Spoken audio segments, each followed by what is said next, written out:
তো আজকে আমরা আলোচনা করব এই মিটার নিয়ে, আমাদের এনার্জি মিটার। এনার্জি মিটারের আমাদের একটা লাইভ তার গেছে এবং একটা গেছে নিউট্রাল তার গেছে। এই লাইভ তার যে কি করেছে, যে আমাদের এই যে এখানে আছে, এটা হচ্ছে কারেন্ট কয়েল, এই দুটো হচ্ছে কারেন্ট কয়েল।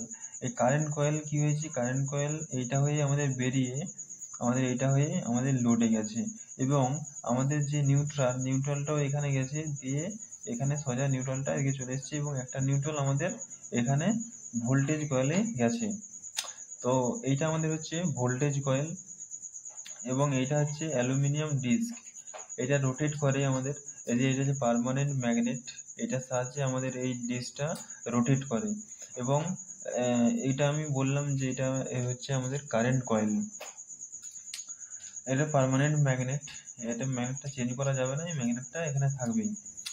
আর তারপরে আছে, এটা বললাম সাপ্লাই টার্মিনালস, আমাদের লাইভ আর নিউট্রাল যাচ্ছে আমাদের এনার্জি মিটারকে, এবং এনার্জি মিটার থেকে লাইভ আর নিউট্রাল আমাদের এখানে লোডে যাচ্ছে। আর এটা হচ্ছে আর্থিং, আমাদের আর্থিং কানেকশন থাকে মিটারে। দিয়ে তারপরে আমাদের যে ওয়াট মিটারে তো আমাদের ওয়াট মাপা হয়। আর আমাদের যে ওয়াট মিটার এবং এই এনার্জি মিটার দুটোই সেম। পার্থক্য কি জানো? পার্থক্য হচ্ছে এখানে এই যে ওয়ার্ম গিয়ার, এখানে গিয়ার থাকে এবং ওয়াট মিটারে এখানে একটা স্প্রিং থাকে শুধুমাত্র, এটাই হচ্ছে পার্থক্য। আর এই যে এখানে রেজিস্টারিং মেকানিজম, এটা শুধু এনার্জি মিটারে থাকে, এটা শুধু থাকে। এবং এই গিয়ারটার সাহায্যে আমাদের এই এনার্জি মিটারে কত কারেন্ট এবং কত টাকার আমাদের বিল হচ্ছে, সেটা আমরা এখান থেকে জানতে পারি এনার্জি মিটারের সাহায্যে।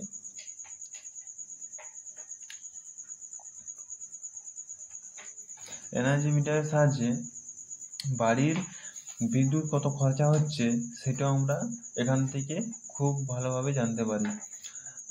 এটা রেকর্ডিং করে এবং সমস্ত তথ্য সঞ্চয় করে রাখে।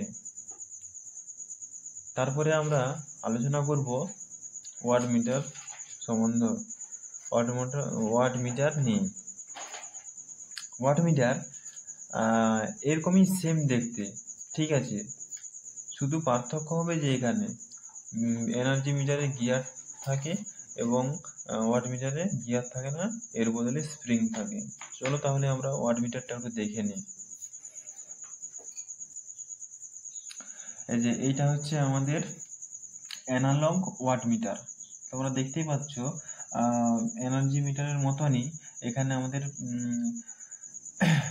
প্রেসার কয়েল, এই যে কয়েলগুলো দেওয়া আছে আমাদের, সেটিং রিংস, এগুলো হচ্ছে সেটিং রিংস, এবং এটা হচ্ছে পয়েন্টার, এখানটাকে বলছে পয়েন্টার। এবং এই যে বলেছিলাম ওটার মধ্যে ওয়ার্ম গিয়ার থাকবে এনার্জি মিটারের মধ্যে, এবং এটার মধ্যে দেখো স্প্রিং আছে, এটা হচ্ছে স্প্রিং,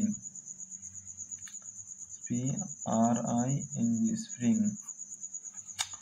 এবং ওয়াট মিটারে MCVL থাকে, আমরা এম এ ফেজ তার একটা দেবো এবং MC থাকবে শর্ট, এই দুটো শর্ট থাকবে। আর আমাদের ভিটা ফেজের সাথে কানেকশন হবে এবং এলটা আমরা লোডের সাথে কানেকশন করি। এটাই হচ্ছে আমাদের অ্যানালগ, এই যে অ্যানালগ ওয়াট মিটার। নিচে একটা স্প্রিং আছে এবং এই যে এখানটা, এই জায়গাটা হচ্ছে এখানটা একটা হোল থাকে এবং এখানটা একটা হোল থাকে। এই যে এই অ্যালুমিনিয়াম ডিস্কটা এখানে দেওয়া থাকে এবং ম্যাগনেটিজমের সাহায্যে এটা রোটেট করে এবং আমাদের ভোল্টেজ, আমাদের কত ওয়াট আমাদের ব্যবহার হচ্ছে সেটা এখানে সাহায্যে। আমরা তো এখানে ভেতরটা দেখছি, ঠিক আছে, ব্লক ডায়াগ্রামটা শুধু আমরা এখানে দেখছি, কিন্তু উপর থেকে যদি দেখা যায় তাহলে আমাদের কাঁটার ব্যবহার আমরা দেখতে পাবো, কিন্তু এখানে কাঁটার ব্যবহারটা নাই, কারণ আমরা ব্লক ডায়াগ্রামের সাহায্যে এটা দেখছি, ঠিক আছে। এখানেও কয়েল দেওয়া আছে, ঠিক আছে। এবারে আমরা ডিজিটাল ওয়াট মিটারটা একটু দেখে নেব। তো এইটা আমাদের ডিজিটাল ওয়াট মিটার। আমরা এর আগে অ্যানালগ ওয়াট মিটার দেখলাম, এটা হচ্ছে আমাদের ডিজিটাল ওয়াট মিটারের ব্লক ডায়াগ্রাম। তো ডিজিটাল ওয়াট মিটারে কি হয় সিস্টেমটা, এই যে এক্সটার্নাল ডিভাইস ভোল্টেজটা ভোল্টেজ মেজারমেন্টে যায়, এবং এক্সটার্নাল ডিভাইস কারেন্ট এটাও কারেন্ট মেজারমেন্টে যায়। তাহলে এটা কি যাচ্ছে ভোল্টেজ মেজারমেন্টে, আর এবং এটা কারেন্ট মেজারমেন্টে যাচ্ছে। এখানে কারেন্টটা মেজার করে এবং এখানে ভোল্টেজটাকে মেজার করা হয়। আমাদের ওয়াটমিটারের ভিতরেই মেজার টেজার সবই হয়। দিয়ে এখানে স্টেপ ডাউন ভোল্টেজটাকে স্টেপ ডাউন করা হয়। দিয়ে মাইক্রো কন্ট্রোলারের সাহায্যে এটাকে কন্ট্রোল করা হয় ভোল্টেজটাকে।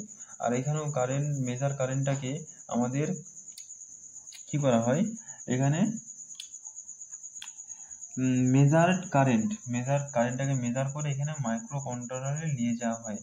মাইক্রো কন্ট্রোলারে নিয়ে যাওয়ার পর কারেন্টটাকে মেজার আউটপুটে দেওয়া হয়। আউটপুটে কোথায় আমরা দেখতে পাই, কারণ ডিজিটাল ওয়াটমিটারে আমরা এলসিডির মাধ্যমে যে আমাদের মেজার আউটপুটটা, সেটার সাহায্যে এলসিডির সাহায্যে মেজার আউটপুটটা আমরা দেখতে পাই, এবং সেখান থেকে ডিজিটাল রেড আউট বেরিয়ে যায়।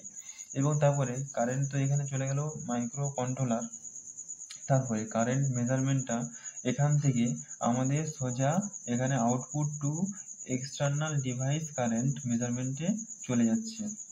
এবং আমাদের যে এই ডিজিটাল ওয়াট মিটার, এটাকে চালু করার জন্য আমরাকে এসি পাওয়ার নিতে হবে, এবং নিয়ে এসি টু ডিসি কনভার্টারের সাহায্যে ডিসি ভোল্টেজ আমাদেরকে দিতে হবে। নাহলে এই আমাদের যে ডিজিটাল ওয়াট মিটারগুলো আছে, এগুলো আমাদের ডিসি ভোল্টেজ দরকার, কারণ এসিতে এই মিটারগুলো চলতে পারে না। এটাকে অন করার জন্য আমরা 12 ভোল্টের ডিসি ব্যবহার করতে হবে।